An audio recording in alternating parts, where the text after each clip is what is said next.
আমি তাকে ভালোবেসেছি তার সৌন্দর্য দেখিনি।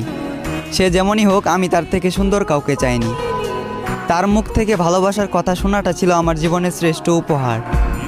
আফসোস, এটা ছিল তার অভিনয়। তবে আমার ভালোবাসাটা অভিনয় নয়, বরং তার এই অভিনয়ের কারণে তাকে পাওয়ার যুদ্ধে আজ আমাকে মানতে হলো হার। একটা সময় হাসির রাজ্যের রাজা ছিলাম, আজ সেই হাসিটাকেও হারিয়ে ফেললাম। আমি জানি আমি তার প্রথম নয়, বরং দ্বিতীয় ভালোবাসা ছিলাম। তবুও সে চিন্তাবাদ দিয়ে তাকে ফুলের মতো আগলে রাখলাম। আফসোস, সে ফুলের কাঁটাতেই আমার জীবন গেল, যে ফুলটা একটা সময় আমাকেও ভালোবাসার কথা বলেছিল। খারাপ তো তখনই লাগলো যখন দেখলাম চোখের সামনে অতি আপন মানুষটা হয়ে গেল পর। চোখ দিয়ে ঝরল বৃষ্টি, বুক দিয়ে বয়ে গেল কালবৈশাখী ঝড়।